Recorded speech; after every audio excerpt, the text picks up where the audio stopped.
তিলক বাবুর মুখ থেকে সত্যিটা বার করতে মোক্ষম চাল দিল কথা। সম্পূর্ণ জানতে ভিডিওটিতে একটি লাইক করে প্রথম থেকেই দেখতে থাকো। গল্পের শুরুতেই দেখা যায় ঘরের মধ্যে একদমই নেটওয়ার্ক নেই, তাই জন্য আক্কি আর প্রত্যয়ের অবস্থা ভীষণই খারাপ হয়ে গেছে। এদিক ওদিক শুধু নেট খুঁজতে শুরু করে। আর অন্যদিকেই চলে এসেছে অগ্নি আর বলে, কিরে তোরা কি করছিস বলতো? তখনই আক্কি বলে, বিগ ব্রো তুই আমাদের কোথায় এনেছিস বলতো, একদমই ফোনে নেটওয়ার্ক নেই, ভালো লাগছে না। বিগ ব্রো তখন বলে, আরে বাবা এসব জায়গায় তো এমনই হয়। আর এই দেখ এখানে মাটির পুজোটা রয়েছে, এই মাটির পুজোর জল না খুবই ঠান্ডা, ফ্রিজকেও রীতিমতো হার মানিয়ে দেবে। আর তখনই প্রত্যয় বলে, কি বলিস তাই নাকি? অগ্নি তখন বলে, আরে তাই তো, কিন্তু আমার মাঝে মাঝে ওই গোবর দেবীকে নিয়ে ভয় হয়ে যায়। বাড়িতে হয়তো সবাইকে বললো ফ্রিজের জল আর খেতে হবে না, তোমরা এই জলটা খাও, তাহলেই হয়ে গেল গন্ডগোল। গোবর দেবীকে তো আমার বিশ্বাস আর ভরসাই হয় না। ওদিকে তো গেছে, ওরা কি করছে কে জানে। তখনই আক্কি বলে, বিগ ব্রো তুই একটা জিনিস মনে হয় খেয়াল করিসনি। আরে আমাদের বোনেরা আর কথা জুনি ঋতু সবাই এক ঘরে, বুঝতে পারছিস ভূমিকম্পটা কেমন হবে? অগ্নি তখন বলে, এই সত্যি তো, এই ব্যাপারটা তো একদমই খেয়াল করিনি। এর মধ্যেই কথা চলে এসেছে ঘরে আর বলে, ভালোই হয়েছে, ব্যাগগুলো সব সাইডে রয়েছে, আমরা দিকটা মেনটেন করে শুয়ে পড়বো, পূর্ব পশ্চিম যেটা হয় শুয়ে পড়বো। আর এটা শোনার পর ঋতু তখন বলে, ঠিক আছে কথা। অন্যদিকে অর্ণার প্রিয়াঞ্জলি বলে, এই গোবর দেবী কি সমস্ত কথা বলছিস, শুতে গেলে একটা বালিশ লাগে, আমরা দিক নির্ণয় করে শুতে যাব কেন? তখনই কথা বলে, দিক নির্ণয় করে শোয়া তো ভালো, জীবনের কিছু আচার বিধি থাকাটা দরকার, তাই না? অর্ণা বলে, দেখেছিস আমি এর জন্য এই মিস গোবর দেবীর সাথে একসাথে থাকতে চাইনি, একে না আমার খুব একটা ভরসা হয় না, কোথা থেকে কি যে কোন কলকাঠিটা নেড়ে দেবে সেটাই আমার সব থেকে বেশি খারাপ লাগে। অর্ণা তখন বলে, আমরা এসব কিছু শুনবো না, বুঝতে পেরেছিস? অন্যদিকে দেখা যায় ঋতু তখন বলে, এ কথা আজকের রাত ছেড়ে দে না। তখনই বলে কথা, না মানে এসব মেনে চলা তো ভালো, তাই না? না মানতে চাইছে কেন কে জানে, বুঝতে তো পারছি না। এর মধ্যে গৌরী এসে বলে, কথা দিদি তুমি বলেছিলে নিম হলুদের মিশ্রণটা নিয়ে আসতে, এই যে আমি নিয়ে এসেছি। কথা তখন বলে, অনেক ধন্যবাদ, দাও আমি মাখিয়ে দেবো পাচক মশাইয়ের হাতে। এদিকে পাচক মশাই বলে, এই দেখ ব্যাগটা তো কথা নিয়েই যায়নি, সত্যি কি যে করে না, আমার আর ভালো লাগে না, তোরা বস আমি দিয়ে আসছি। এরপর ব্যাগটা দিতে গিয়ে তখনই কথার সাথে রীতিমতো ধাক্কা খেয়ে নিচে পড়ে গেছে দুজনাই। কথা তো নিচে পড়ে রয়েছে আর তার উপরে পড়েছে অগ্নি।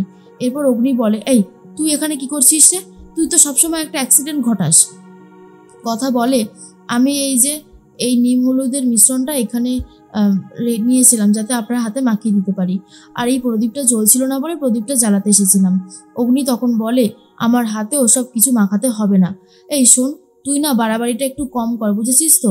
কথা বলে, আমি আবার কি বাড়াবাড়ি করলাম পাচক মশাই, আসুন না আপনি আসুন আমার সাথে, বসুন এখানে। এরপরেই পাচক মশাই তো বসে পড়েছে আর পাচক মশাইয়ের হাতে ভালো করে মিশ্রণটা মাখিয়ে দিতে থাকে কথা আর বলে, পাচক মশাই আমি বলেছিলাম না ঋণ কখনো বাকি থাকে না, মনে আছে দিরাগমনে গোবরডাঙ্গা বাড়িতে যখন গেছিলাম, আমি যখন পড়ে গেছিলাম, কি সুন্দর আপনি এরকমভাবে নিম হলুদের মিশ্রণটা আমাকে মাখিয়ে দিয়েছিলেন। তখনই অগ্নি বলে, হয়েছে, তোর কথা বলা শেষ হয়ে থাকলে এবার তুই ঘরে যেতে পারিস। এর মধ্যেই তখনই চলে এসেছে ছোটকা চিৎকার করতে করতে চলে আসে আর বলে, অগ্নি কথা তোমরা সবাই কোথায়? এরপরে ছোটকাকে দেখে কথা বলে, আরে তুমি এখানে? এরপরে ওই ছোটকা বলে, আসলে তোমরা এতগুলো ইয়াং জেনারেশন এখানে এসেছো তো, তাই বাবা আমাকে বললো আমি যেন এখানে আসি। আর এটা শোনার পর অগ্নি বলে, হ্যাঁ HOF এর এজেন্টকে তো আবার ঠিকঠাকভাবে রাখতে হবে, তাই না? কথা বলে, পাচক মশাই কি যে সব বলেন না আপনি। এদিকে মনে মনে কথা ভাবতে থাকে, এখানের কোনো কিছু একটা গন্ডগোল হচ্ছে যেটা আমাদের চোখে পড়েও পড়ছে না। তার মধ্যেই বারবার তিলকবাবু লুকিয়ে লুকিয়ে কথাদের কথা শোনার চেষ্টা করে, যেটা কথা বারবার করে দেখে নেয়। অন্যদিকে দেখা যায় অগ্নি তখন বলে, আরে প্রত্যয় আক্কি তোরা সব কোথায়? এরপরেই তো তাদের ছোট মামুকে দেখে, বিশেষ করে প্রত্যয় ছোট মামুকে দেখে বলে, আরে মামু তুই এখানে কি করে আসলি? তখনই ছোটকা বলে, আর বলিস না, বাবা বললো তোদের এখানে আসতে, তাই চলে এলাম। তারপর বল কেমন কাটছে এই জগৎব্রহ্মপুর? তখনই অর্ণার প্রিয়াঞ্জলি বলে, খুব বাজে, এর থেকে বাজে এক্সপিরিয়েন্স বোধহয় আর হয় না। জানিস তো বিগ ব্রো, এই কথা শুধুমাত্র বলছে কি এই পূর্ব পশ্চিমে শোবে, কখনো বলছে উত্তর দক্ষিণে পা দেবে না, কি সব কাণ্ড করছে না, আমাদের একদম ভালো লাগছে না জানিস। তখনই অগ্নি বলে, শোন না আজকে রাতটা একটু ম্যানেজ করে নে আমার জন্য। তখনই অর্ণার প্রিয়াঞ্জলি বলে, সেটা করতেই হবে, তুই বলেছিস আর আমরা করবো না সেটা হতে পারে? এর মধ্যেই কথাকে ডাকতে থাকে অগ্নি আর বলে, এই শোন, তোর সাথে আমার কিছু কথা আছে। তোর কি মনে হয় এখানে কেউ এই মুকুট চুরির ঘটনার সাথে জড়িয়ে থাকতে পারে? তখনই কথা বলে, সেটা তো বলতে পারবো না, তবে একটা বিষয় আমি লক্ষ্য করেছি, এখানে অনেকেই রয়েছে সেবায়িতরা, কিন্তু তার মধ্যে ওই তিলক বাবু, ওনার কেসটা আমার একটু জটিল বলে মনে হচ্ছে। আমাদের না সঠিক ইনফরমেশন নিতে হবে তিলক বাবুর সম্পর্কে, তিলক বাবু কে, এখানে কিভাবে থাকে, ওনার ব্যবহার কেমন। তখনই অগ্নি বলে, ঠিক আছে, তুই তাহলে এই ইনফরমেশনটা জোগাড় করার চেষ্টা কর, দেখ কতদূর কি করতে পারিস। এর মধ্যে গৌরীর সাথে কথা বলতে থাকে কথা, আর জিজ্ঞেস করে, আচ্ছা তোমার এখানে কেমন লাগে? তখনই গৌরী বলে, আমার তো খুব ভালোই লাগে, কিন্তু ওই একজন আছে যে আমাকে সবসময় বকাঝকা দেয়, জানো তো, তিলক দাদা। হুটপাট করে এমন বকাবকি করে যে আমার ভালোই লাগে না। কোনো অন্যায় করিনি তাও চিৎকার করবে, আর যখন অন্যায় করি ওরে বাবারে, তখন তো আর টেকা যাবে না। এরপরই কথা বলে, তিলকবাবু মানুষটা সত্যি খুব অদ্ভুত, এটা স্বীকার করতেই হবে। গৌরী তখন বলে, কেন গো, তোমার কি কিছু লাগবে বলো, তাহলে আমি দিচ্ছি। কথা বলে, না না, আমার কিছু লাগবে না। এরপরে অগ্নি বলে, কিরে, গৌরীর কাছ থেকে কিছু জানতে পারলি? কথা বলে, অনেক কিছুই জানতে পারলাম। তিলকবাবু মানুষটা খুব একটা সুবিধের না, আশ্রমে থাকেন ঠিকই, কিন্তু সমস্ত ব্যাপারে, আশ্রমের অনেক ব্যাপারে উনি মাথা ঘামাতে চায় না, কিন্তু অন্য সব ব্যাপারে উনি ভালোই মাথা ঘামান, এটা বোঝা গেল। এরপর অনেকগুলো ফল কেটে নিয়ে এসেছে গৌরী আর বলে, নাও তোমরা সবাই এই ফলগুলো খেয়ে নাও। এদিকে প্রত্যয় এসে বলে, বাপরে বাপরে বাপ, যা গরম, তার মধ্যেই তোরা আচার খুঁজতে পাঠিয়েছিস আমাকে? হ্যাঁ, আক্কি তো এখনো খুঁজে চলছে, তন্দুরি হয়ে যাবে, আমি এই গরমে বেরোতে পারবো না, হ্যাঁ আমি বলে দিলাম। এরপরেই অগ্নিকে খাইয়ে দিতে যায় কথা, অগ্নি তখন নিজেই বলে খেতে পারবে। অন্যদিকে জুনিয়র ঋতু বলে, সত্যি কথা আর অগ্নিতাকে দেখে কিন্তু বেশ ভালো লাগছে বল। তখন সবাই বলে, বিশেষ করে ঋতু আর জুনি বলে, একদমই ঠিক।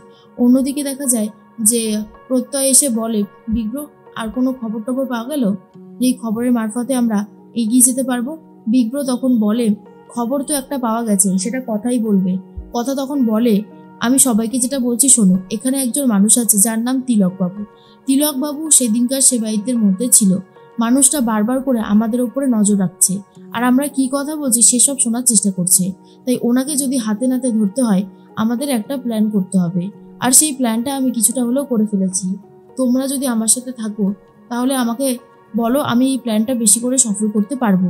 তখনই প্রত্যয় বলে, ও এ আর এমন কি ব্যাপার কথা, আমি তোমার সাথে সবসময় আছি, তুমি এসব নিয়ে ভেবো না, যা করতে হবে ঝটপট করে ফেলো। আর তখনই কথা বলে, আমি এমন একটা কথা ভেবেছি যেটা দিয়ে সাপও মরবে লাঠিটাও ভাঙবে না। পুরো প্ল্যানটা শোনার পর অগ্নি বলে, ওরে বাবারে, এই আবার তুই উল্টোপাল্টা প্ল্যান করতে শুরু করেছিস?